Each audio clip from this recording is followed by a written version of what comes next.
Beneath the neon glow of a drowning metropolis, the sky finally tore open. It was a storm that would test the limits of a city's infrastructure and the frozen heart of a woman named Maya Chen. Through the blinding sheets of rain, Maya saw her, amber fur plastered to a shivering frame, eyes locked on Maya with a silent, desperate command. Behind the German Shepherd, 3 tiny puppies teetered on the slick concrete edge of a gaping storm drain. What happened next wasn't just a rescue. It was a war against the rising floodwaters waged in chest-deep currents and swirling debris. But pulling them from the edge was only the beginning. Because saving Kira and her pups wasn't just about survival. It was the catalyst for a miracle that would ripple across the internet and shatter Maya's carefully constructed walls. As the water rose, Maya realized that the life she was fighting so hard to save might actually be her own. Before we get deep into the story, please let me know in the comments where you're watching from. Hit subscribe if you're hooked in and ready to enjoy this story, because tomorrow, I have another beautiful story to share with you and I don't want you to miss it for anything. Now let's get into the story. Night in the city usually began with a mechanical rhythm. It always had the screech of subway brakes, the distant wail of sirens drifting from the highway, and the sharp metallic scent of ozone weaving through the gridlocked streets. Trapped between towering skyscrapers, the city lay exposed to the elements, while the gutters, like dark veins, overflowed their banks, choking on the deluge. Rows of streetlights flickered in the gale, their reflections shattered by the relentless rain scattering across the flooded asphalt. Life here moved at a frantic pace, ignoring the warning signs. Commuters still pushed through the subway turnstiles, letting conversations about the weather downgrade drift on until the water breached the stairs. The 911 dispatch center brought bursts of panic and chaos, lines of flashing red lights on the console and the mingled chorus of terrified voices that formed the soundtrack of Maya's shift. In a sterile apartment 5 floors above the chaos, Maya Chen had woken just as the dark clouds swallowed the morning sun.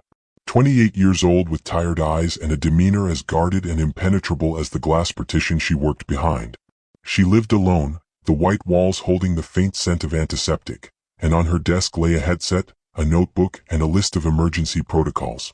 Maya had been dispatching for 5 years. She could spend hours on the line guiding strangers through their worst moments, maintaining a perfect, numb distance. She told herself that her detachment carried the weight of professionalism, a shield that trauma could never truly penetrate. That evening, as Maya clipped her cycling helmet on, her supervisor signaled the end of her shift and said, "The streets are getting bad, Chen. Go home while the roads are still passable, but keep your radio on. By midnight, we'll be underwater." Maya nodded, slung her waterproof messenger bag over one shoulder, and stepped into the storm. The path home cut through the old industrial district, long since stalled by bankruptcy. Rusted girders, half-finished concrete skeletons, and silent machinery spoke of ambition without follow-through. Yet the place still carried the heavy atmosphere of abandonment, the hollow echo of rain on sheet metal, and the low groan of wind through empty elevator shafts. Maya was about to pedal faster when a sound cut through the roar of the wind. In the dim shadow of a flooded construction barrier, a shape desperately held its ground. It was a German Shepherd. Her black and tan coat was soaked through, a thick ruff at the neck matted with mud. Her eyes were intelligent and terrified, fixed on Maya with a piercing intensity. Maya froze, one foot hitting the pavement to steady her bike. She avoided attachments, but she had never seen a look like this before. Occasionally the dog barked, not at Maya but back toward the darkness behind her, before turning to stare at Maya again. In that moment, Maya felt that gaze carried a message. Part warning, part pleading, as if the dog were the only thing standing between life and the abyss. She took a hesitant step forward until the water swirled around her ankles. The dog didn't back down. She shifted her weight to shield what lay behind her. The wind carried the smell of sewage and the storm's violence, deepening the tension between them. Maya didn't want to engage. She wanted to go home to the safety of her silence. But the image of that German Shepherd, her trembling stance, her ferocious love, shattered Maya's resolve. As the rain intensified, turning the street into a river, Maya looked closer. The dog wasn't just standing there, she was slipping.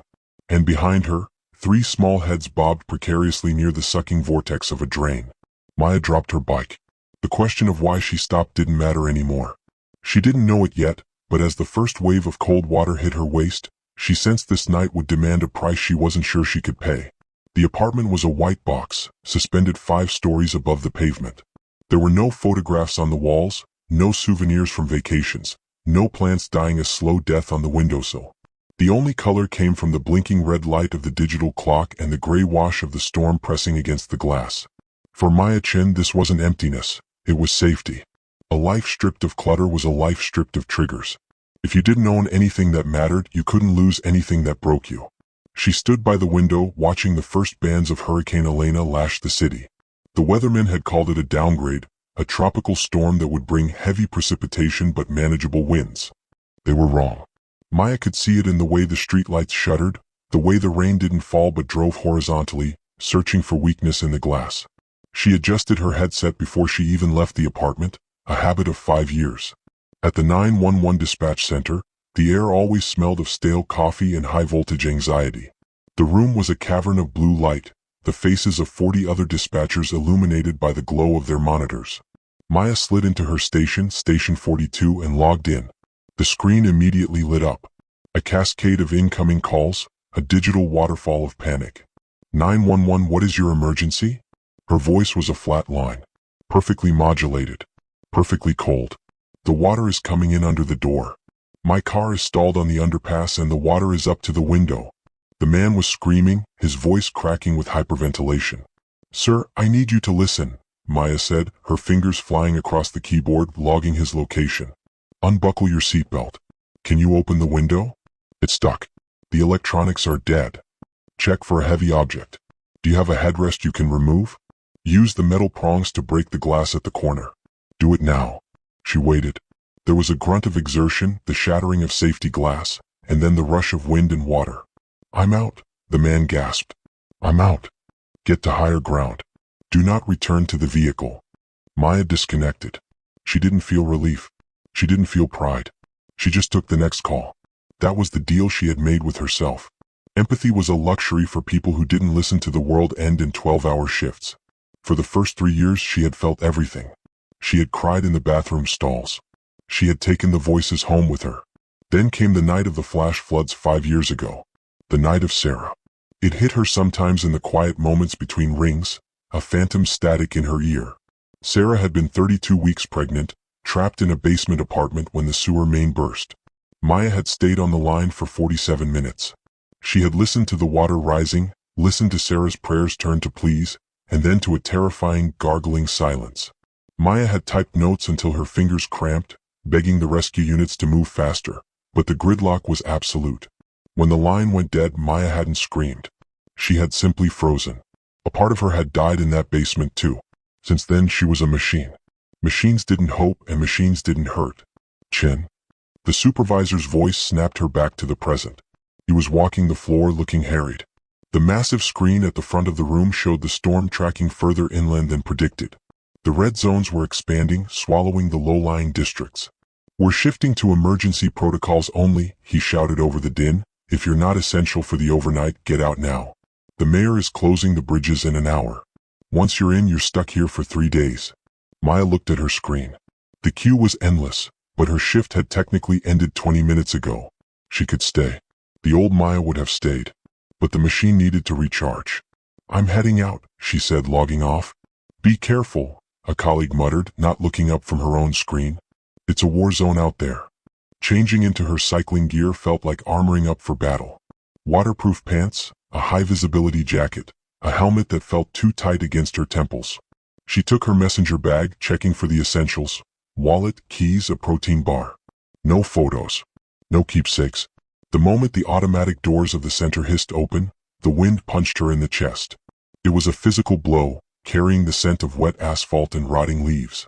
The sound was deafening, a roar that drowned out the city's usual mechanical hum. Maya mounted her bike, gripping the handlebars until her knuckles turned white. The ride home was usually a 20-minute decompression. Tonight it was an obstacle course. The drainage grates were already overwhelmed, spewing brown geysers of water back into the street. Trash cans had been overturned, spilling sodden garbage that swirled in the eddies like confused fish. Cars were gridlocked, their drivers leaning on horns in a futile symphony of frustration, but the sound was swallowed by the gale. Maya kept her head down, pedaling hard. The rain felt like gravel against her exposed cheeks. She focused on the rhythm. Left, right, breathe. Don't look at the faces in the cars. Don't look at the panic. She turned off the main avenue to take a shortcut through the industrial district. It was a risk, but the main roads were becoming impassable rivers.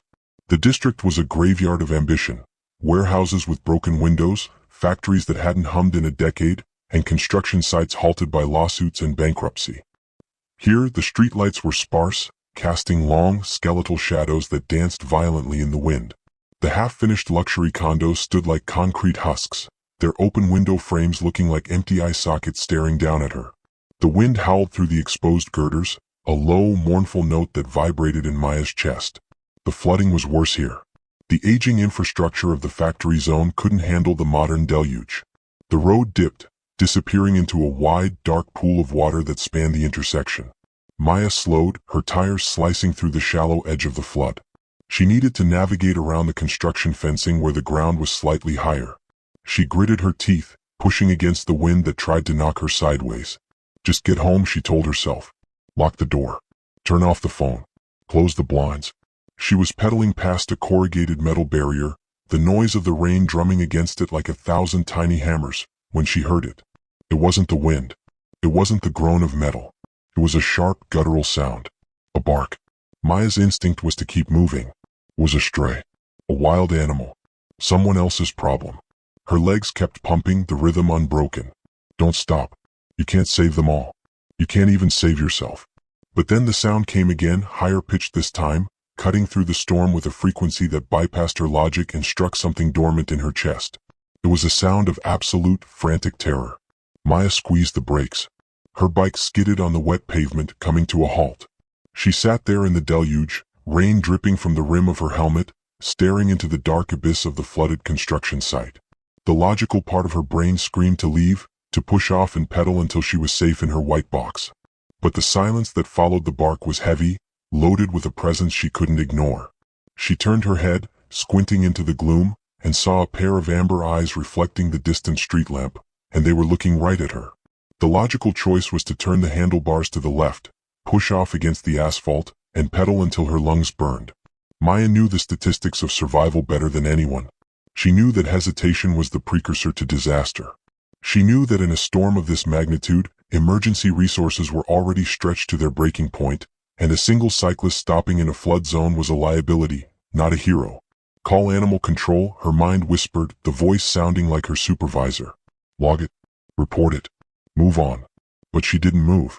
The rain hammered against her helmet, a relentless drumbeat that tried to drown out the world, but it couldn't drown out the memory of that bark. It hadn't been a sound of aggression. It was a sound of absolute, frantic despair. Maya cursed under her breath, a sharp, bitter sound lost to the wind. She unclipped one shoe from the pedal, the plastic cleat scraping against the wet road. She walked the bike toward the gap in the construction fencing, telling herself she would just look. Just assess. If it was bad, she'd call it in on the emergency frequency. That was protocol. That was safe. The construction site was a bowl of shadows, the excavated ground having turned into a churning lake. The drainage system here was unfinished, a network of concrete arteries exposed to the sky. Maya squinted through the deluge, wiping water from her eyes. At first, she saw only the violent swirl of the flood, dark and oily, rushing toward the center of the pit. Then a bolt of lightning fractured the sky, bathing the industrial ruin in a stark, strobe light white. In that split second of illumination, Maya's breath hitched in her throat. The storm drain wasn't just a hole, it was a maw. A massive, gaping throat of concrete where the accumulated floodwaters of the entire district were converging. The water wasn't just flowing, it was roaring, creating a vortex that sucked down 2x4s, plastic tarps, and styrofoam debris with terrifying speed. And right at the lip of this abyss, fighting a war against gravity and hydraulics, was the German Shepherd. She was waist-deep in the surge, her powerful front paws hooked desperately over the concrete lip of the drain structure, claws scrabbling for purchase on the slick surface. Her back legs were submerged, thrashing against the pull of the current that wanted to drag her down into the dark tunnels beneath the city. She was a statue of muscle and will, her neck craned high to keep her head above the frothing water. But she wasn't fighting for herself. Behind her, huddled on a precarious shifting pile of construction pallets that had jammed against the drain's grate, were 3 balls of wet fur. They were impossibly small. The debris island was unstable, rocking violently with every surge of the water. One heavy wave, one shift of the current, and the pallet would dislodge, sending the puppies tumbling into the suffocating darkness of the sewer system. The darkness returned as the lightning faded, but the image was burned into Maya's retinas. "No," Maya whispered, the word ripped away by the wind. "No, no, no." She leaned her bike against the fence, her hands trembling. This wasn't a job for a dispatcher. A dispatcher sat in an ergonomic chair in a climate-controlled room. A dispatcher said, "Help is on the way." A dispatcher did not wade into toxic floodwater in the middle of a hurricane to wrestle a 60-pound animal from a storm drain. This was the exact scenario they warned you about in training. Do not become a secondary victim. Maya reached for her radio. She could call the fire department. She keyed the mic, but before she could speak, the chatter erupted in her ear. "Engine 4, we have a structural collapse on 5th. Trapped civilians. Dispatch, Unit 7 cannot reach the nursing home, water is too high. All units, prioritize life safety calls only. No property, no pets. Repeat, human life only." Maya lowered the radio. No pets. No one was coming. She looked back at the drain. The water had risen visibly in the last 30 seconds. A jagged piece of plywood spun past the dog, striking her flank. The shepherd didn't flinch. She didn't let go. She simply adjusted her grip, her muscles trembling with exhaustion. Then she turned her head. Across the swirling expanse of black water, the dog found Maya. It wasn't a glance. It was in collision. The dog's eyes were amber, rimmed with the white of panic but anchored by a fierce, undeniable intelligence. There was no aggression in that gaze, only a terrifying clarity. It was the look of a mother who knew exactly how much time she had left. Maya felt a phantom sensation in her chest. The tightening of her throat, the cold sweat of the night Sarah had died. The distance between them wasn't just physical. It was the distance between the person Maya had become, safe, detached, alive, and the person she used to be. "I can't do this," Maya thought, panic clawing at her throat. "I freeze.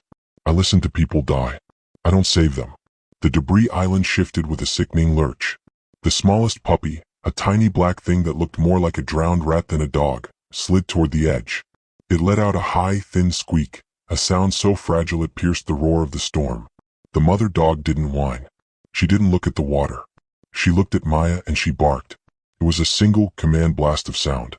It wasn't a beg. It was a transfer of duty. "I cannot hold this line alone. You are here. You are the only one." Something in Maya snapped. It wasn't a heroic swell of music. It was the breaking of the glass wall she had built around herself for 5 years. It was the sudden, furious realization that she was tired of watching the water rise. She was tired of being the voice on the other end of the line. Maya didn't think about the bacteria in the water. She didn't think about the undertow. She didn't think about her mother's jewelry box sitting safely in her apartment or the shift she had tomorrow. She unbuckled her helmet and let it drop into the mud. She shrugged off her heavy backpack, letting it slide down the chain-link fence. "Okay," she breathed, the word vanishing into the rain. "Okay." She stepped off the pavement. The water was shockingly cold, hitting her shins like a lead pipe. It smelled of oil and rot. Maya gasped, the shock traveling up her spine, but she forced her legs to move. One step, then another. The ground beneath the water was uneven, littered with unseen hazards.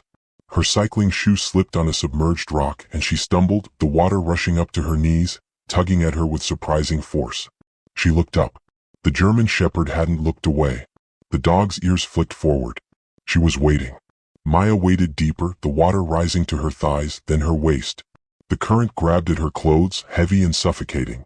She was leaving the safety of the shore, leaving the world of observation, and entering the world of consequence.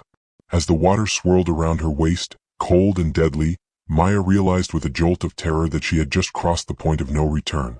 The drain was louder down here, a thundering mechanical heartbeat, and as she pushed forward, the ground beneath her feet simply disappeared.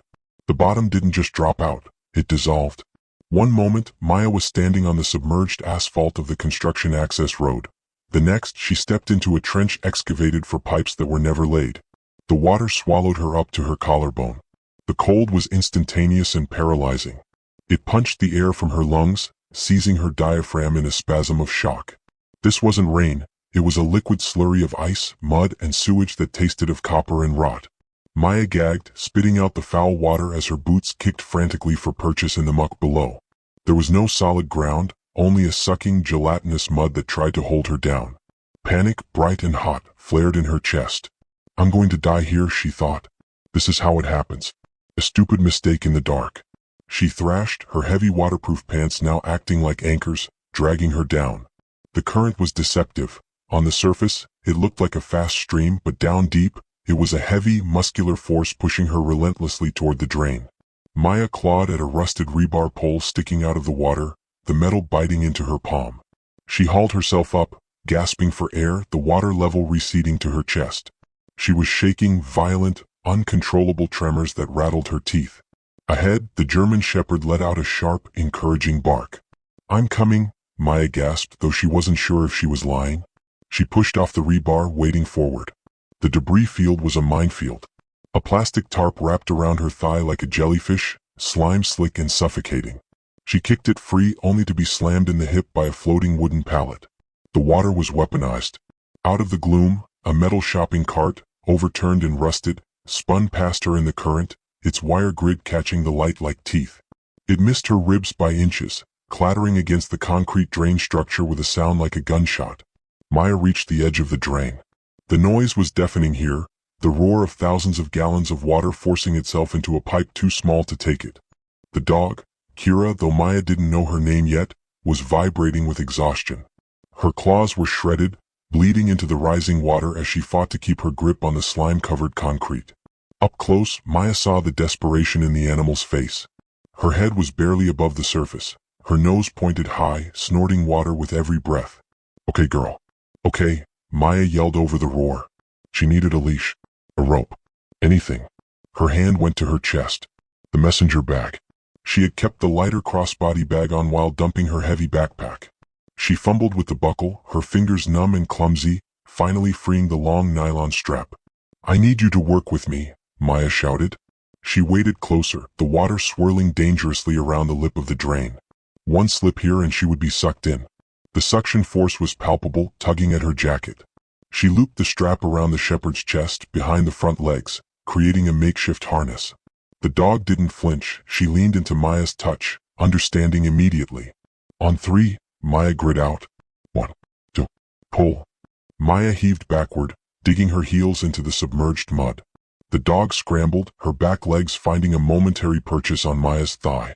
But then the water surged. A fresh wave, driven by a gust of wind, slammed into them. Maya lost her footing. The current swept her legs out from under her. She went under, the dark water closing over her head. The silence was sudden and terrifying. She flailed, disoriented, feeling the inexorable pull of the drain sucking at her boots. She was sliding backward toward the dark mouth. Suddenly, the strap around her wrist went taut. Maya broke the surface, coughing up water, and looked up. The German shepherd had found a jagged, broken section of the concrete lip. She had wedged her body against it and was pulling.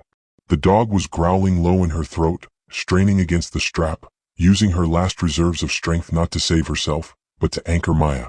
"She's holding me," Maya realized with a jolt that pierced through the fear. "She's saving me." Using the tension in the strap, Maya clawed her way back to the dog's side. They were chest to chest now, shivering together in the deluge. "Good girl," Maya choked out. "Now the babies."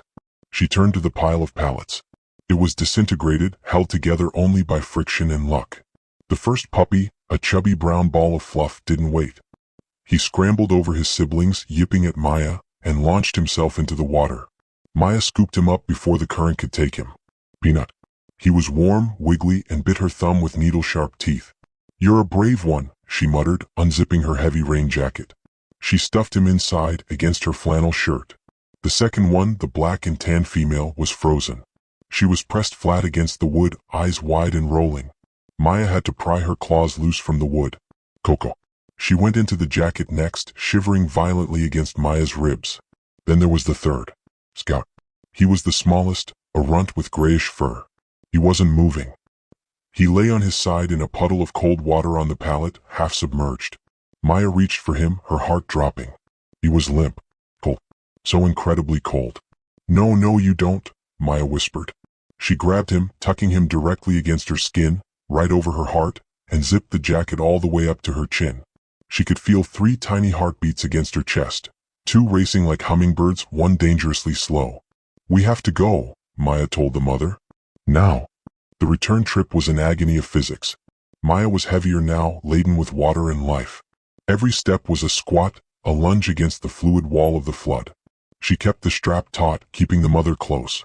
The dog swam more than walked, her head resting on Maya's hip for support. They didn't head back to the road. The water was rising too fast there. Maya aimed for the shell of an unfinished apartment complex 50 yards away. The ground sloped upward there, leading to a concrete staircase that rose above the floodline. It took 10 minutes to move 50 yards. 10 minutes of lung-burning exertion, of slipping and recovering, of whispering promises to the dog and the lumps in her jacket. When Maya's boot finally hit the solid concrete of the stairs, she nearly wept. She hauled herself up, dragging the German Shepherd with her, until they were 5 steps up, high enough that the water lapped harmlessly below them. Maya collapsed. She sat heavily on the gritty concrete, her back against the rough wall. The mother dog collapsed beside her, shaking so hard her teeth chattered audibly. Maya unzipped her jacket. Peanut and Coco tumbled out, whining and wet, immediately crawling onto their mother's paws. But Scout didn't move. He remained curled in the fabric, still and silent. Maya pulled him out. He fit in the palm of her hand. He was breathing, but it was shallow, hitching gasps that rattled in his tiny chest. He was limp, his gums pale blue in the dim light of the storm. The mother dog nudged Maya's hand, whining softly, then licked the puppy's face. There was no response. Maya looked up at the skeletal building around them. No power. No heat. No help. They were out of the water, but they were still drowning. The adrenaline crashed, leaving Maya with a terrifying clarity. Getting them out was the easy part. Keeping them alive was going to take a miracle. She looked out at the street. Through the rain, she saw a faint, flickering blue light about 3 blocks away. A sign. A veterinary cross. It was dark, partially submerged, and the windows were boarded up. But as Maya watched, a shadow moved behind the glass of the 2nd floor. Someone was there. Maya gathered the puppies back into her jacket, her hand trembling as she checked Scout's fading pulse one more time. She looked at the mother dog, whose amber eyes were glazing over with the onset of hypothermia. "We're not done yet," Maya whispered, forcing her frozen legs to stand. "We have to run."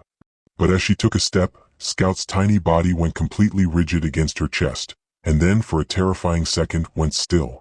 Scout gasped against Maya's skin, a tiny convulsive jerk that was less a breath and more a spasm. It was enough. "Hang on," Maya gritted out, her voice raw. "Just hang on." She grabbed the makeshift strap harness again. The German Shepherd, Kira, was swaying on her feet, her head hanging low. She looked at Maya with eyes that were dimming, the amber fire reduced to a smoldering coal. "I know," Maya said, her hand gripping the dog's wet scruff. "I know you're tired. But if we stay here, we die. Do you understand? We have to move." Maya didn't wait for an answer. She stepped back out into the deluge. The 3 blocks to the clinic were a geography of hell. The wind had shifted, screaming down the narrow canyon of the street, driving the rain like buckshot. The water here was thigh-deep and thick with sludge. Every step was a battle against the physics of the flood. Maya broke the current with her body, creating a wake for Kira to stumble through. They passed shops with shattered windows, the alarms blaring uselessly into the night. They passed a submerged sedan, its trunk popped open like a surrender flag. Maya kept her eyes locked on the flickering blue cross in the distance. It was the only star in a black sky. By the time they reached the clinic, Maya's legs were burning with lactic acid and cold. The building was a 2-story brick structure from the turn of the century. The first floor was dark, the water lapping against the bottom of the window frames, but a warm yellow glow spilled from the upstairs windows, cutting through the rain. Maya hammered on the front door. The sound was swallowed by the storm. She pounded again, using the heavy metal buckle of her bag, screaming, "Help! Open up!" Nothing happened. Panic, cold and sharp, spiked in her chest. "It's empty. The light is just a timer. No one is here." She was about to smash the glass with a piece of debris when a beam of light cut through the dark lobby inside. A figure appeared at the top of the internal staircase, a silhouette against the backlight. The figure descended into the flooded reception area, wading through knee-deep water, pushing aside floating clipboards and a drifting office chair. The lock clicked, and the door was shoved open against the pressure of the flood. "Get in. Quickly." The man was in his late 50s, wearing green scrubs tucked into heavy fishing waders. He had a shock of silver hair and a face etched with the kind of lines that come from years of worry. Maya stumbled inside, dragging Kira with her. The reception area was a disaster zone. Water swirling around the reception desk, sodden brochures plastered to the walls. "Upstairs," the man commanded, his voice booming with authority. Don't stop until you hit dry wood. They scrambled up the stairs. The transition was jarring. The second floor was dry, warm, and smelled intensely of antiseptic and rubbing alcohol. It was an impromptu fortress. Cages lined the walls, filled with animals, cats, a few other dogs, even a cage of rabbits, all silent, watching with wide eyes. To the table, the man said, pointing to a stainless steel exam table in the center of the room. Maya unzipped her jacket. The puppies, she gasped, her hands shaking so hard she could barely work the zipper. The smallest one, he stopped moving twice. She pulled them out. Peanut and Coco were shivering violently but noisy, squeaking their displeasure. But when she pulled Scout from against her heart, he hung limp in her hand like a wet rag. The vet didn't flinch. He snatched a towel, wrapped the puppy instantly, and laid him on a heating pad. "I'm Dr. Rivera. You're hypothermic. There are blankets in the cabinet to your left. Put them on. Now." "I'm fine," Maya stammered, hovering over the table. "Look at him. Is he?" "I said put a blanket on," Rivera snapped, not looking up. He was already listening to Scout's chest with a stethoscope, his face a mask of concentration. "You're shaking the table. I can't hear his heart." Maya recoiled as if slapped. She grabbed a wool blanket from the shelf and wrapped it around her sodden shoulders, stepping back. The shivers were racking her body now, a delayed reaction to the adrenaline crash. Rivera moved with a terrifying efficiency. He checked Scout, then immediately turned to Kira, who had collapsed on the floor tiles, a puddle of muddy water spreading around her. "Mucous membranes are pale," Rivera muttered, lifting Kira's lip. He pressed a finger to her gum. The color didn't return. "Capillary refill time is delayed. She's in shock. Deep shock." He placed a hand on her chest. "Crackles in the lungs." She aspirated water. "Pneumonia is setting in fast. Can you save them?" Maya asked. Her voice sounded small, like a child's. Rivera looked at her for the first time. His eyes were dark and tired, but steady. "I have antibiotics, fluids, and oxygen. But I don't have a ventilator and I don't have a full staff. We are fighting gravity here." He moved to a cabinet, pulling out 4 bags and tubing. "Hold this," he ordered, shoving a bag of fluids into Maya's hand. "Squeeze it gently when I tell you." For the next hour, the room was a blur of activity. Maya became an extension of Dr. Rivera's hands. She held the flashlight when the power flickered and died, leaving them running on the hum of a backup generator. She stroked Kira's head while Rivera shaved a patch of fur on her leg to insert a catheter. She learned to rub the puppies vigorously with towels to stimulate circulation. When the lines were in and Kira was covered in thermal blankets, breathing with a wet, rasping rattle, the room finally fell quiet. The only sound was the beep of a portable monitor and the relentless drumming of rain on the roof. Maya sat on a stool, her wet clothes clinging to her skin. She looked at Rivera, who was washing his hands in a basin of bottled water. "Why are you here?" she asked softly. "The evacuation order was mandatory. The bridges are closed." Rivera dried his hands slowly. He looked around the room at the cages, the cat staring back, a golden retriever thumping its tail in the corner. "I have 22 animals here," he said. "Boarders, post-op cases, owners who fled and left them behind because shelters won't take pets." He walked over to check the drip rate on Kira's 4. "I couldn't fit them all in my car. And I wasn't going to choose who got a seat." "You could have died," Maya said. "You still could. The water is rising downstairs." Rivera paused. He looked at a framed photo on the wall near the desk. It was face down, knocked over in the rush. He picked it up and set it upright. It showed a smiling woman and a teenage girl standing on a porch in New Orleans. "I was in Katrina," Rivera said, his voice devoid of inflection. 2005. "We waited too long. The levees broke.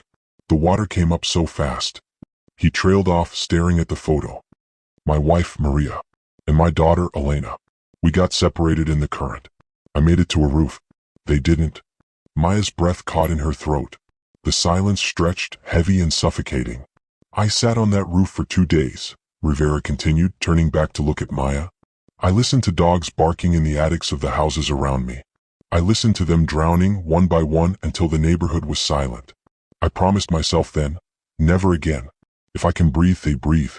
He looked at Maya, his gaze piercing. "So when the mayor said to leave, I stayed. Because I know what the silence sounds like. And I think looking at you, you know what it sounds like too." Maya looked down at her hands. They were raw, shaking. She thought of Sarah. The 47 minutes of rising water. The silence at the end of the line. Yes, Maya whispered. I know. Rivera nodded once, a grim acknowledgement of shared ghosts.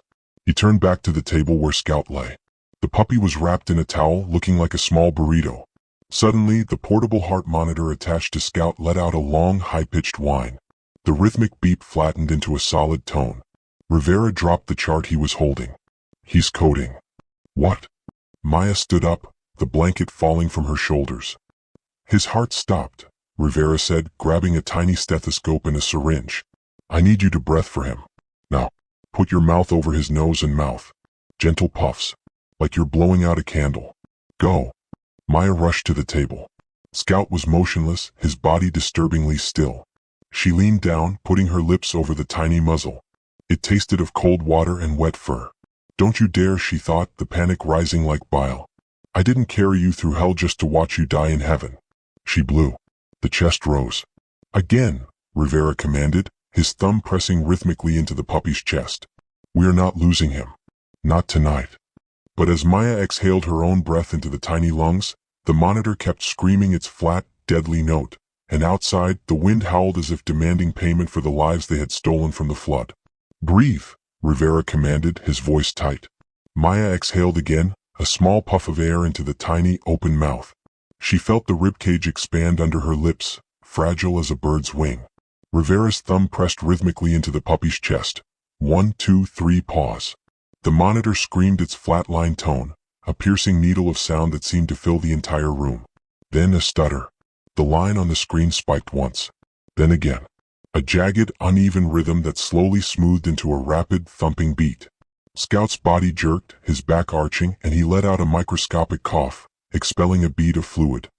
He's back, Rivera said, slumping slightly against the table. Stop compressions. Keep him warm. Do not stop rubbing him. Maya fell back onto the stool, her own heart hammering against her ribs like a trapped moth. She picked up the towel and began to rub Scout's fur vigorously, the friction generating heat. He was alive. He was terrifyingly small and weak, but he was here. The hours that followed dissolved into a blur of medical vigilance, measured not in minutes but in the rhythmic beep of monitors and the relentless drumming of the hurricane against the roof. The storm outside had turned the world into a chaotic void, but inside the clinic, the universe had shrunk to the size of the stainless steel exam table. By 8 p.m., the clinic had settled into a grim routine. Rivera had set up a warming protocol that looked like a makeshift fortress. Kira lay on a heavy thermal blanket, heated water bottles tucked against her flank and spine. And 4 lines snaked from a bag hung on a coat rack.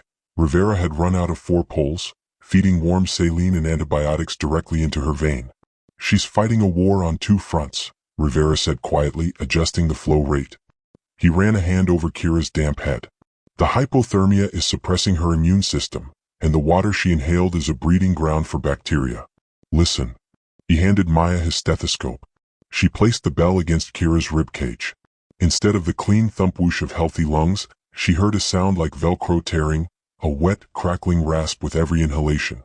Aspiration pneumonia, Rivera confirmed, taking the scope back. The fluid is filling the air sacs. She's drowning from the inside out. Maya looked at the dog. Kira's eyes were closed, her breathing labored and shallow. Every few minutes, a tremor would ripple through her large frame, and she would whine, a low, delirious sound. Maya sat by her head, holding an oxygen mask over the dog's muzzle. Kira didn't fight it, she was too weak to lift her head. Across the room, in a small crate lined with dry towels, Peanut and Coco were huddled together in a pile of fur. They were the lucky ones. They slept fitfully, twitching in their dreams, oblivious to the battle their mother and brother were waging a few feet away. Scout remained the outlier. He lay separate under a heat lamp. He refused to nurse. Every time Rivera tried to express milk from Kira or offer a bottle, Scout would turn his head away, too exhausted to latch. He's dehydrating, Rivera muttered, checking the puppy's skin turgor. If he doesn't take fluids by morning, we'll have to try a tube. But he's so small, the risk of piercing the stomach is high.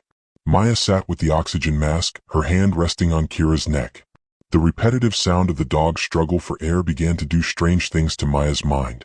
The exhaustion stripped away her defenses, peeling back the layers of numbness she had worn for 5 years. The rasp of Kira's breath began to sound like static. Telephone static. Suddenly, Maya wasn't in the clinic. She was back in the dispatch center, the headset tight against her ear. She was listening to Sarah. The water is up to the stairs. Please tell them to hurry. They're coming, Sarah. Stay on the line. It's cold. It's so cold. I know. Keep talking to me. I can't breathe. Maya's hand convulsed on the oxygen mask. The memory was visceral. She could smell the ozone of the dispatch room. She could feel the helplessness choking her. But then Kira shifted, licking Maya's wrist with a dry, rough tongue. The sensation snapped Maya back. This wasn't a voice on a line. This was warm flesh and blood. This was here. This was now. You okay? Rivera asked. He was sitting on the other side of the table, mixing a slurry of glucose and water. I've spent 5 years listening to the worst moments of people's lives, Maya said, her voice trembling. But I've never been there. I've never held the hand. Or the paw. I thought it was safer. Is it? Rivera asked. No, Maya realized. It's just lonelier. At 10:30 p.m. the overhead lights flickered, buzzed angrily, and died. Total darkness swallowed the room for 3 seconds before the backup generator in the alley kicked on with a mechanical roar. The lights surged back to life, dimmer this time, casting long, wavering shadows across the walls. The sudden shift in noise startled the other animals in the clinic. From the back room, a cockatiel let out a squawk. The cats in the boarding cages began to pace. Maya looked around, really seeing the space for the first time. It wasn't just a clinic, it was an ark. There were 2 rabbits huddled in a carrier near the sink. A 3-legged pit bull snored softly in a kennel. They were all castaways, anchored here by the stubbornness of one man. Rivera pulled up a stool opposite Maya. He looked older in the dim light, the lines around his eyes deepened by fatigue. You did good today, he said, handing her a bottle of water. Most people would have kept writing. I tried to, Maya admitted. I wanted to. But she looked at me. It was like she knew I was the only one coming. They know, Rivera said simply. Animals see the things we try to hide. They see the intention. He took a sip of water, his eyes drifting to the photo of his wife and daughter. After the storm took Maria and Elena, I didn't speak for a year. I just worked. I rebuilt this place. I thought if I saved enough stray dogs, maybe the universe would balance the ledger. Maybe it would make sense. Did it? No, Rivera smiled sadly. The ledger never balances. Grief doesn't work like math. But every time I pull a life back from the edge, the silence gets a little less loud. Maya looked down at Kira. The dog's breathing was hitching again. Maya leaned forward, adjusting the mask, her fingers brushing against Rivera's as they both checked the 4-line. For the first time in 5 years, Maya didn't pull away. She didn't recoil from the contact. I've been a ghost, Maya whispered, the realization hitting her with the force of a physical blow. I go to work, I go home, I sleep. I don't let anyone in. I don't let myself care because I'm terrified of failing them again. She looked at Scout, whose tiny chest was rising and falling under the heat lamp. But being here, touching them, it hurts. It hurts so much I can barely breathe.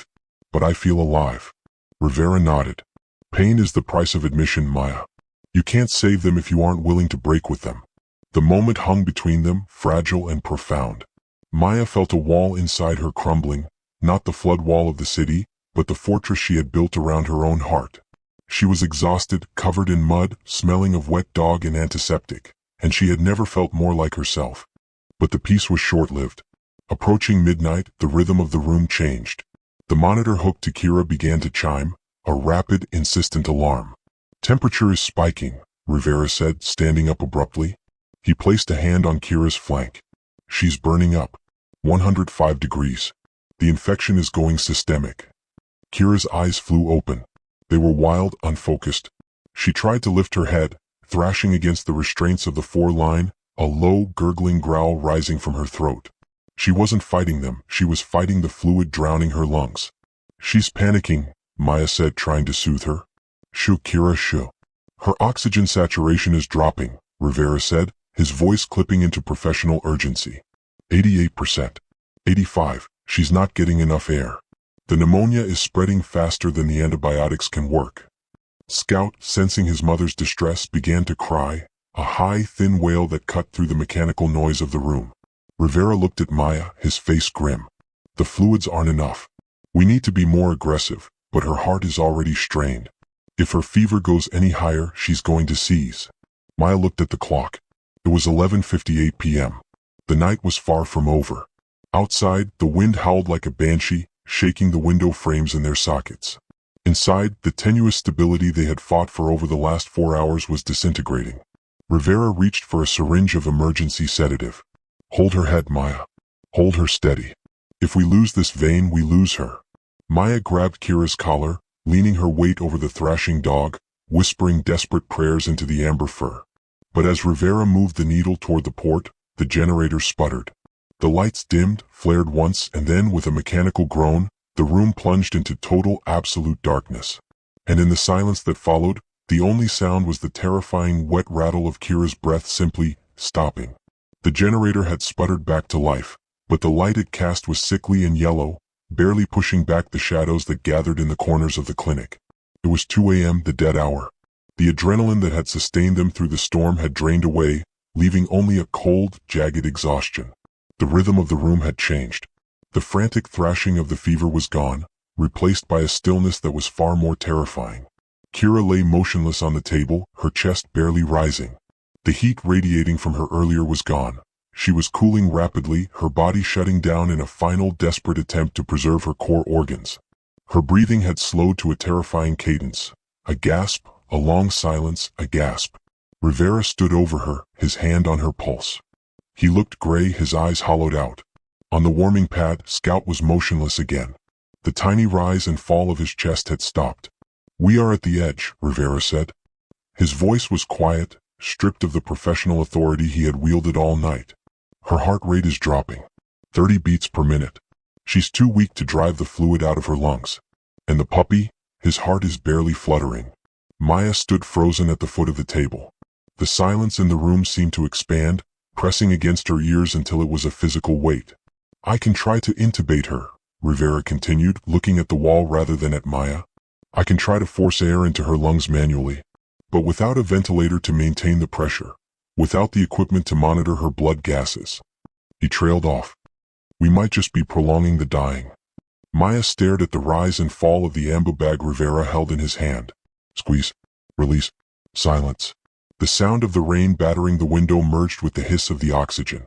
Suddenly the clinic walls dissolved. Maya wasn't in a dry room anymore. She was back in the headset. She was back in the dark. "It's up to my waist, Maya.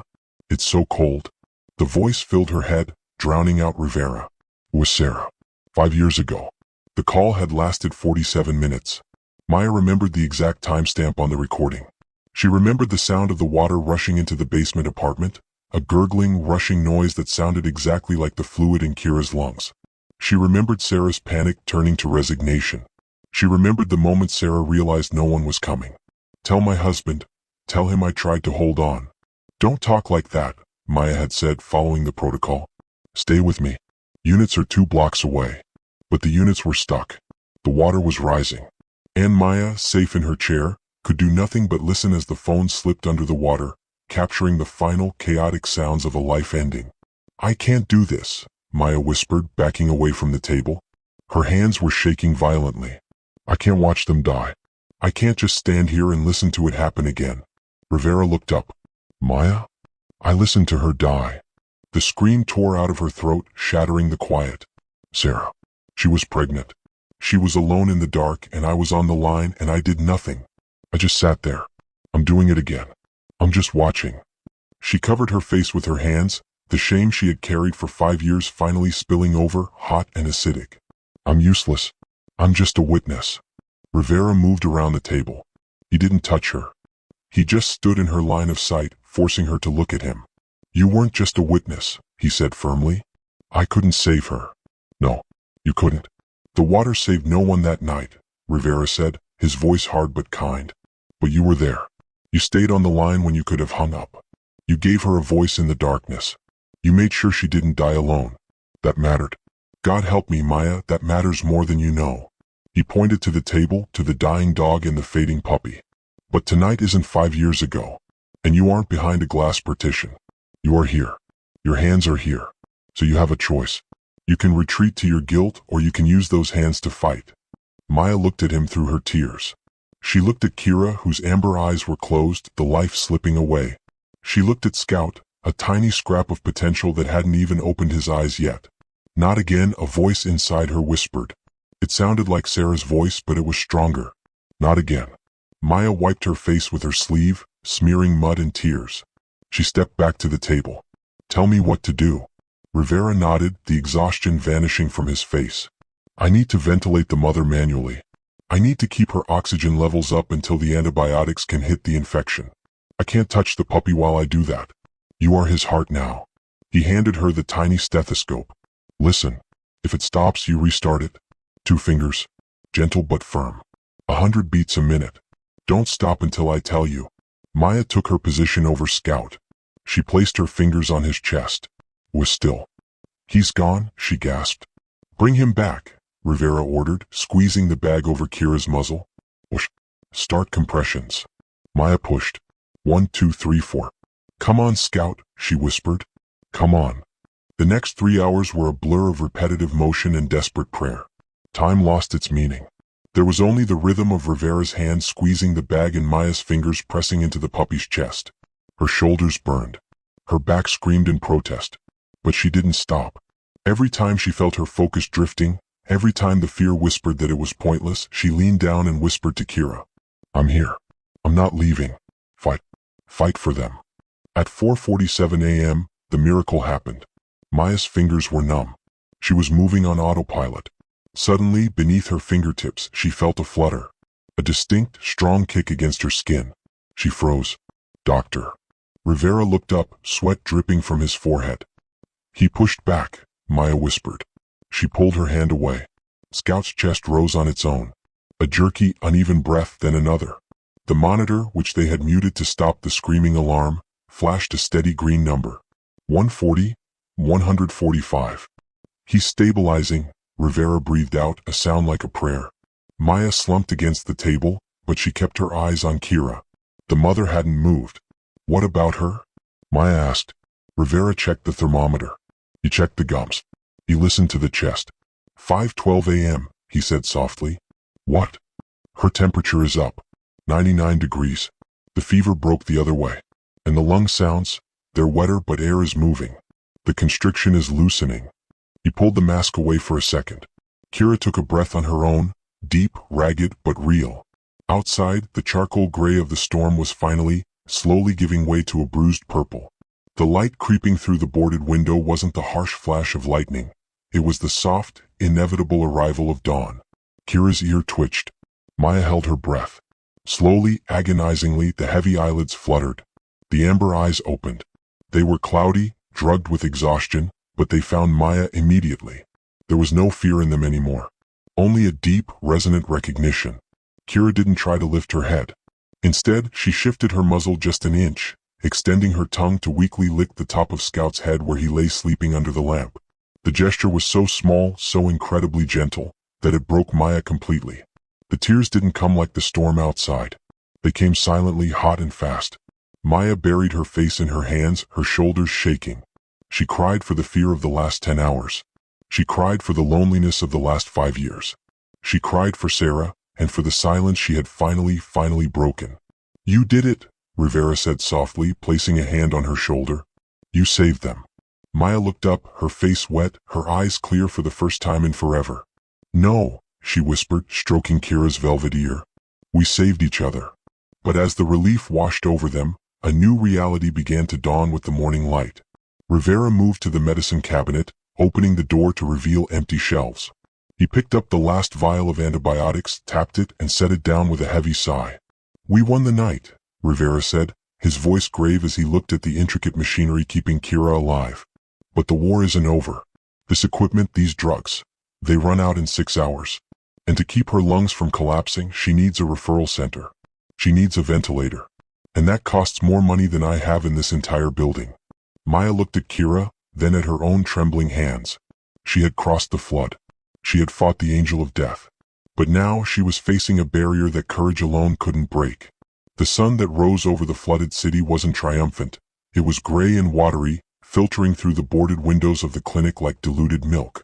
The storm had broken, but inside the exam room the atmosphere was heavy with a different kind of pressure. The adrenaline that had fueled Maya through the harrowing night had evaporated, leaving behind a jagged, throbbing exhaustion and a headache that sat behind her eyes like a stone. She stood by the table, her hand resting on Kira's flank. The German Shepherd was sleeping, but it wasn't a peaceful rest. It was a comatose, chemically induced stillness. Her breathing was rhythmic but shallow, a rasping sound that seemed to rattle in the metal table. Under the heat lamp, Scout was a tiny, motionless lump, a feeding tube the size of a spaghetti noodle taped to his muzzle. Dr. Rivera was at the counter, punching numbers into a calculator. The clack clack clack of the keys was the only sound in the room, louder than the distant sirens outside. He stopped, sighed, and ripped the paper tape off. "We need to talk about reality," Rivera said, not turning around. Maya stiffened. "She's alive. You said the fever broke." "Alive is not recovered," Rivera turned, his face etched with fatigue. He held up the paper tape. "She has severe aspiration pneumonia. Her oxygen saturation is holding at 92% only because she is on high-flow pure oxygen. If I take that mask off, she crashes in 3 minutes. She needs broad-spectrum 4 antibiotics, the expensive kind, to stop the sepsis. She needs continuous nebulization. And the puppy. Scout needs electrolyte therapy and round-the-clock monitoring to ensure his kidneys don't fail from the shock." He placed the paper on the stainless steel table. It looked like a receipt for a life. "To give them a fighting chance, not a guarantee, just a chance, we need specialized equipment I don't have. I can call in favors, get a mobile ventilator unit delivered once the roads open, but the drugs alone." He tapped the paper. "We are looking at $3,500. Minimum. And that's just for the next 72 hours. The number hung in the air, heavy and suffocating. 3,500. Maya did the mental math instantly. It was a habit of the poor. She had $847 in her checking account. Rent was due on the 1st. Her student loan payment was overdue. She was a 911 dispatcher making just above minimum wage in a city that charged a premium for breathing air. "I have 800, Maya said, her voice small. "I can give you all of it." Rivera shook his head gently. "Maya, I'm not asking for a down payment. I'm telling you what the medicine costs. I've already used my personal emergency supply. The suppliers won't deliver the next round without payment, especially in a disaster zone. Cash is king when the grid is down." Maya looked at Kira. The dog's amber eyes were closed, her paws twitching in a dream of drowning. She had fought a current strong enough to kill a man.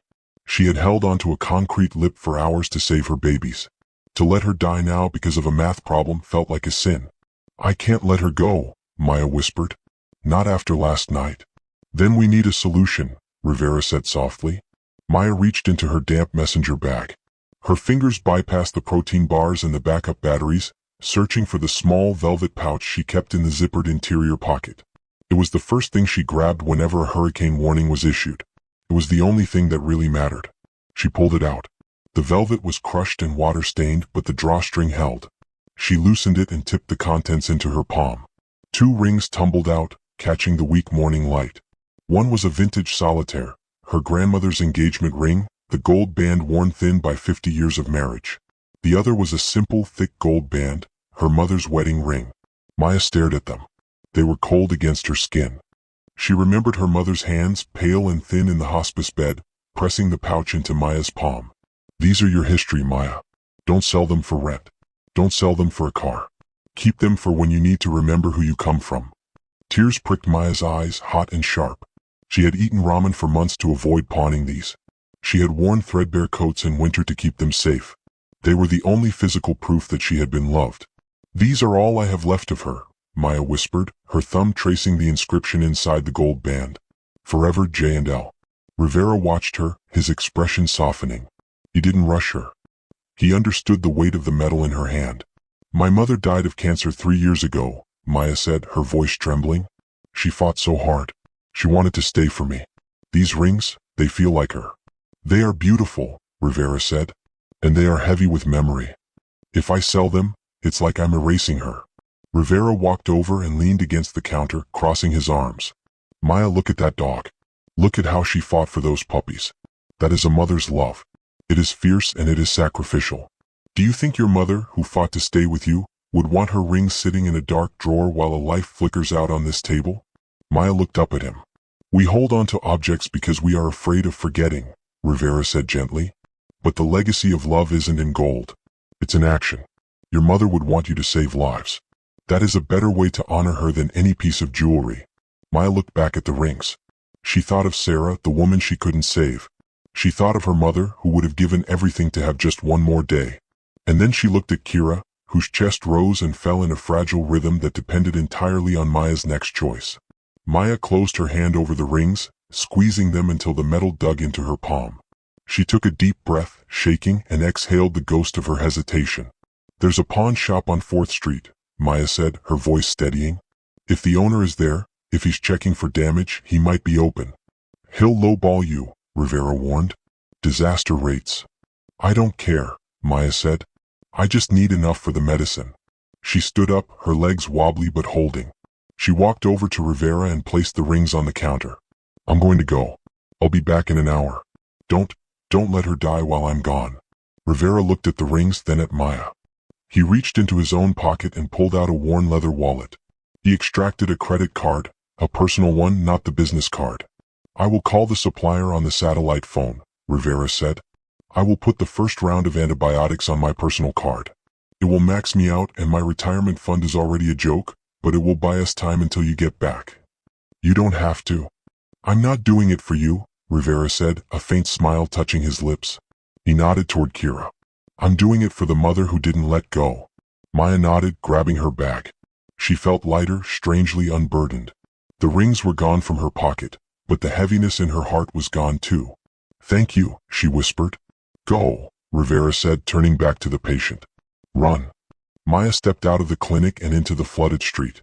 The water had receded to ankle depth, leaving behind a slick coating of mud and debris. The city was waking up to its wounds. Sirens wailed in the distance and helicopters chopped the air overhead. She walked fast, clutching her empty bag. She was broke. She was about to sell her family heirloom. She had no job to go back to, having abandoned her post. By all logical metrics, she was ruining her life. But as she splashed through the gray sludge, Maya realized she had a weapon she hadn't used yet. She had a story. She had a recording on her phone of a rescue that defied logic. And she had a world that was watching the disaster unfold online. She pulled out her phone. The screen was cracked, but it lit up. 14% battery. She stopped on the corner, the pawn shop sign visible down the block. She opened the Community Disaster Response Forum. Her thumb hovered over the New Post button. She didn't just want to sell a ring. She wanted to start a movement. She typed a headline, "I found her holding on when everyone else let go." She uploaded the audio file of the rescue, the sound of the wind, the rushing water, and that desperate, pleading bark. She added a photo she had snapped in the clinic, Kira's paw resting on Scout's tiny head. She hit post. Then she walked into the pawn shop, the bell above the door jingling a cheerful note that sounded entirely out of place in the middle of a tragedy. She didn't know it yet, but that digital signal was about to travel faster than the floodwaters, and by the time she walked out with a roll of cash in her hand, the world would already be looking for her. The pawn shop owner had given her $1,200. It was a fair price for 18-karat gold and a diamond, given the circumstances, but the cash felt dirty in her pocket. It felt like a betrayal. Maya walked back toward the clinic, her head bowed against the wind, the roll of bills burning a hole in her jeans. She had sold her past to buy Kira a future. It had to be enough. Her phone buzzed in her pocket. Then it buzzed again. Then again. A staccato rhythm that quickly merged into a continuous, vibrating hum against her thigh. Maya stopped under the awning of a boarded-up grocery store. She pulled the phone out. The screen was bright, the battery icon flashing red at 8%, but the notifications were cascading down the glass like rain. 100 likes.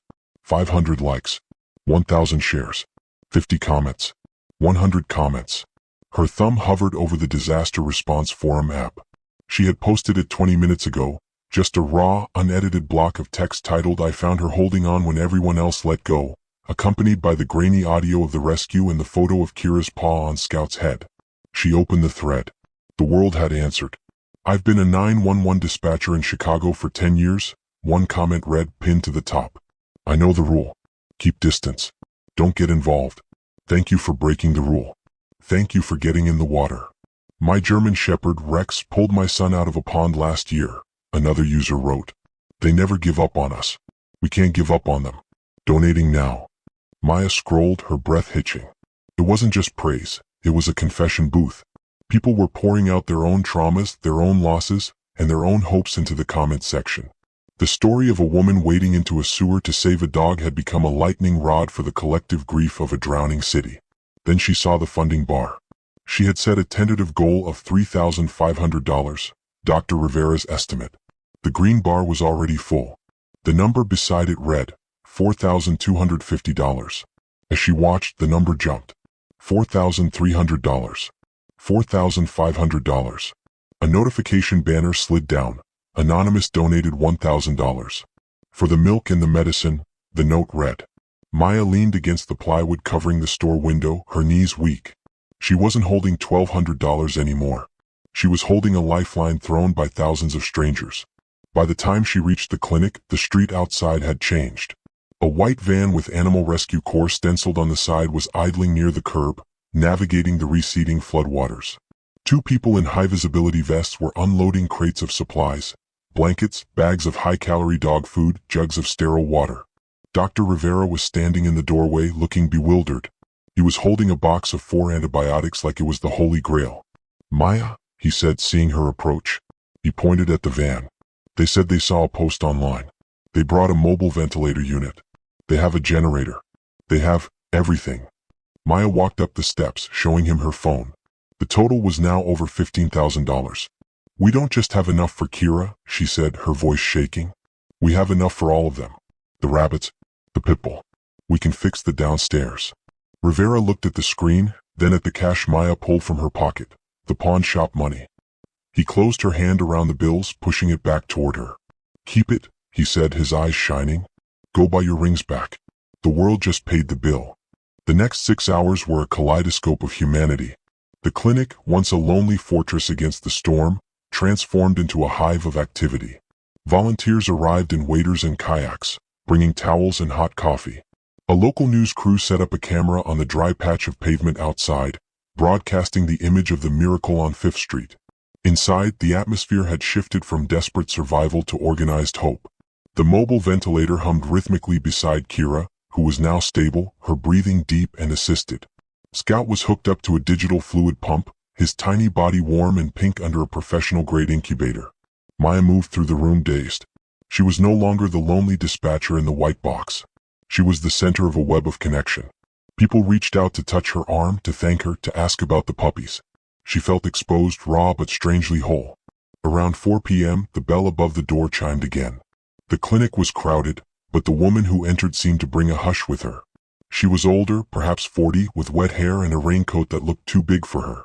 She wasn't carrying a pet carrier. She wasn't carrying supplies.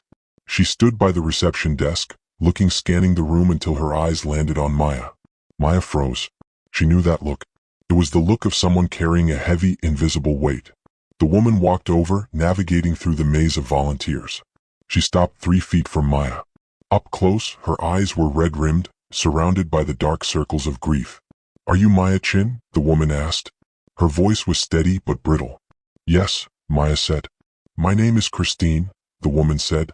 She reached into her pocket and pulled out a phone. I saw your post. The audio clip. The way you talked to that dog. I'm here. I'm not leaving. Maya nodded, confused. I didn't want her to give up. Christine took a shaky breath.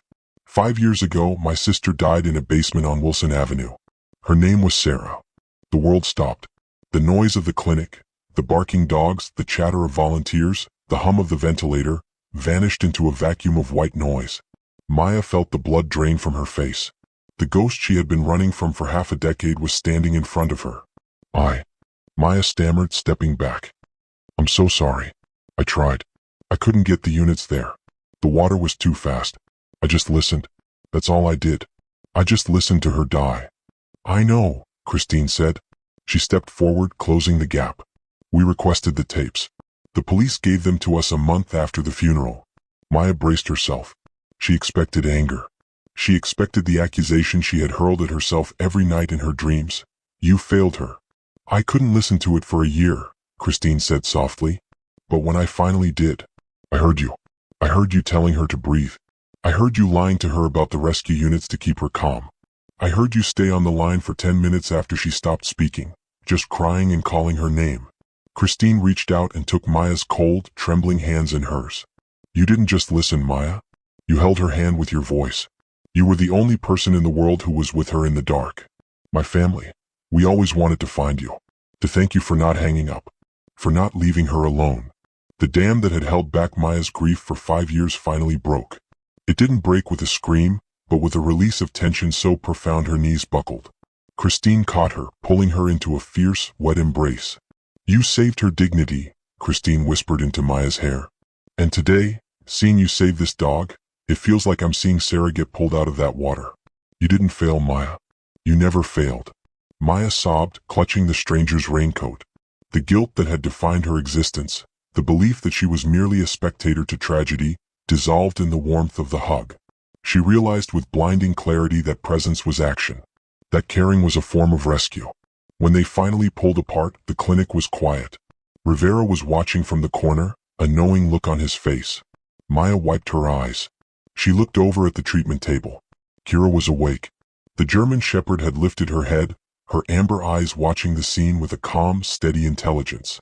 The ventilator tube was gone, replaced by a simple oxygen cannula. Kira let out a soft, low woof. It wasn't a bark of distress. It was a greeting. Maya walked over to the table.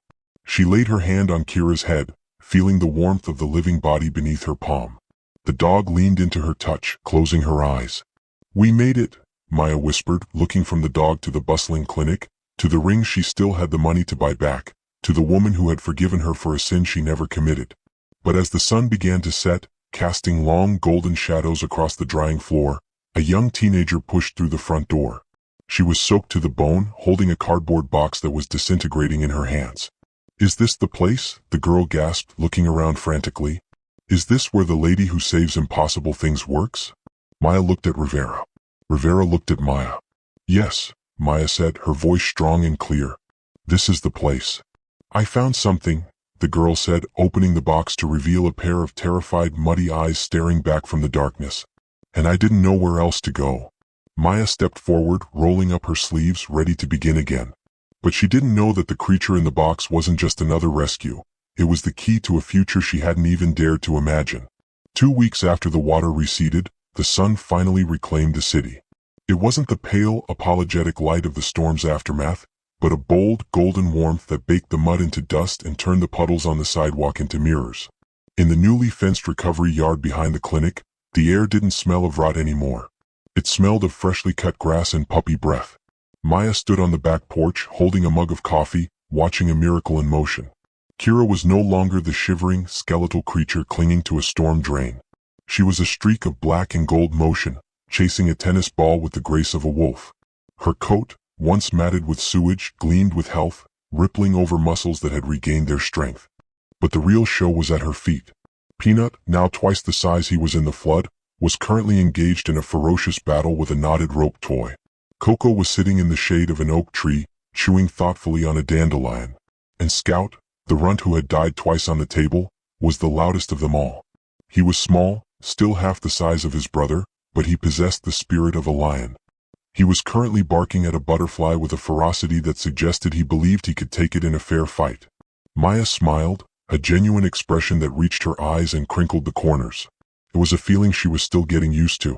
She turned back to the cardboard box sitting on the patio table. It contained the contents of her locker from the dispatch center. A headset she would never wear again, a manual of protocols she no longer needed, and a framed certificate of service. She had handed in her resignation 3 days ago. Her supervisor had called her crazy. He had told her she was throwing away a pension and stability. Maya had just looked at him and said, "I can't be a voice in a box anymore. I need to be the hands." Her apartment, once a sterile white void, had transformed as well. The silence was gone, replaced by the chaotic joy of life. There were muddy paw prints near the door. There were 3 dog beds tripping her up in the hallway. And on the walls, where there had once been nothing, framed photos now hung. Her mother laughing at a picnic, the blurry selfie Maya had taken with Kira the morning after the rescue, and a new one of her and Dr. Rivera standing in the clinic doorway. "You're staring at them like you still can't believe they're real," a voice said. Dr. Rivera stepped out onto the porch, wiping his hands on a rag. He looked younger, the deep lines of grief around his mouth softened by the recent influx of purpose. "I'm just checking for ghosts," Maya said, taking a sip of coffee. "Old habits." "No ghosts here," Rivera said, leaning against the railing. "Only tenants." He gestured to the building behind them. The plywood was gone from the windows. The downstairs lobby had been gutted and rebuilt, the walls painted a warm, welcoming sage green. But the biggest change was out front, hanging above the entrance. The old, peeling sign that just said veterinary was gone. In its place hung a hand-carved wooden sign, paid for by the surplus donations from the Miracle on 5th Street Viral Fund. Riverichin Emergency Animal Rescue Center, Estate 2026. I still think my name shouldn't be up there, Maya said, shaking her head. I'm not a vet. I'm just... You are the partner, Rivera interrupted firmly. You brought more than just Kira here, Maya. You brought the funding that saved this building. You brought the volunteers who fixed the roof. You brought hope back to a place that was ready to close its doors. He looked at her seriously. And you established Kira's fund. Do you know we've already sponsored surgeries for 3 other flood victims this week? Maya looked at the puppies tumbling over each other in the grass. We're keeping them all, aren't we? Co-adoption, Rivera grinned. They live here during the day as the official welcoming committee. They sleep at your place or mine. I think Scout has already decided he belongs to you anyway. As if on cue, Scout abandoned his war with the butterfly and scrambled up the porch steps, tripping over his own oversized paws until he collapsed onto Maya's sneaker, instantly asleep. Yeah, Maya whispered, reaching down to stroke his velvet ears. I think he has. The sound of a car pulling into the gravel drive interrupted the moment. It wasn't a customer, it was the afternoon shift of volunteers. 6 people wearing matching t-shirts with the clinic's new logo, a silhouette of a German shepherd pulling a puppy from the water. That's your cue, Rivera said, checking his watch. The intake training session starts in 5 minutes. Professor Chin. Maya laughed, finishing her coffee. Don't call me that. They're here to learn from the woman who went into the storm, Rivera said. Teach them well. Maya walked into the newly renovated training room. It smelled of fresh paint and possibility. The volunteers were young, old, students, retirees, a cross-section of the city brought together by a single story. At the front of the room, on a small table, sat a wooden plaque. Maya had carved it herself during the long nights of the renovation. It wasn't professional, but the letters were deep and permanent. Sometimes the life you save is your own. Okay everyone, Maya said, her voice clear and projecting without a microphone. Let's get started. Emergency intake isn't just about medicine. It's about observation. It's about seeing the things that are trying to hide. The door opened and a young girl slipped in. It was Sophia, the 16-year-old who had brought the box of kittens in the day after the storm. She was wearing a clinic t-shirt that was 2 sizes too big, her hair pulled back in a determined ponytail. I'm sorry I'm late, Sophia breathed, clutching a clipboard. I was checking the trap out back. We caught another one. A stray cat. Bad leg. Maya stopped. She looked at Sophia. The muddy knees, the wide, anxious eyes, the fierce determination to fix something broken. It was like looking in a mirror, seeing the girl she could have been if she hadn't spent 5 years hiding in a headset. You're not late, Sophia, Maya said, walking over to her. You're right on time. Bring him in. Show me what you see. Maya guided Sophia to the exam table, watching as the teenager gently lifted the hissing, frightened cat. Check the gums, Maya instructed softly. Check the warmth. Talk to him.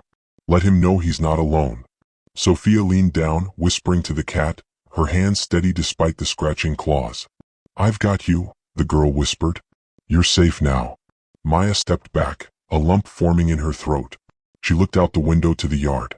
Kira was standing at the fence, her nose in the wind, watching the world with the calm authority of a guardian. She wasn't just a survivor anymore.